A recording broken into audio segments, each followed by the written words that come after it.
are saying, Shiva, that you have that strength to at least fight back or not let the outside bother you because your family never stopped you. Not that they were full queer sensitive, they weren't, but they were very supportive with. They never pointed fingers at you. In my family, see, I was a very feminine child, with a feminine gender expression. So I would wear my mother's clothes. I would wear a lot of pink. Pink is still my favorite color. In fact, in one of my admission period, I wore a pink fur jacket, and I had gone with my father to the school admission. In my home, I was never ever told to tone down or to censor myself. Never ever. My parents never said that. Neither my siblings said that.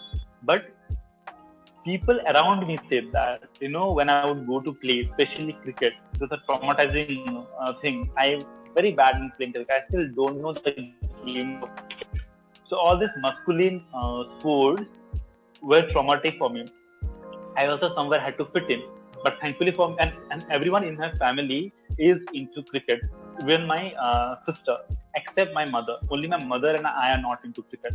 People around me, they would pick me up for my feminine trait, for the way I walk. In school also, I was picked up for the way I walked.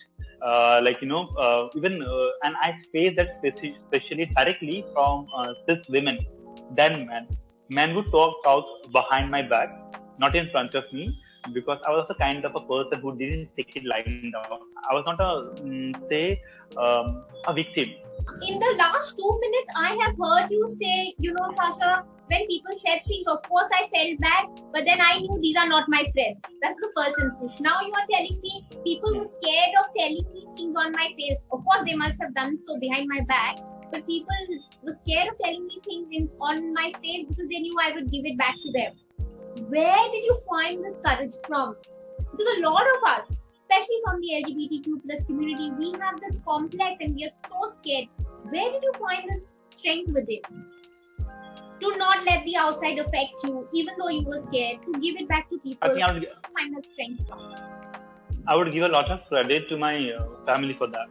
I'm not saying that my family is completely queer sensitive and the sort. Of course, I have my own challenges with my family. I was brought up in such a way, and I was a person who was always engrossed in my own activity. But if I felt that someone was encroaching in their space, I would get very, very defending. I never liked people encroaching my space. Thankfully for me, I was fairly good enough in my studies. I was not considered one of the weak child. So I had that asset with me. Hearing you say, and this is so beautiful and so meaningful, especially for a lot of us who have children or friends or siblings who identify themselves as something that we don't understand, whether it's gay, lesbian, bisexual, transgender, queer, intersex, or asexual, something that we don't understand. I think what we really need is the support system. You are saying, Shiva, that you have that strength to at least fight back or not let the outside bother you because your family never stopped you. Not that they were full queer sensitive, they weren't, but they were very supportive with. They never pointed fingers at you. They never said things, even though you wore pinkiest things and the most baby pink things around. Right? They never said why, even if you wore your mom's clothes.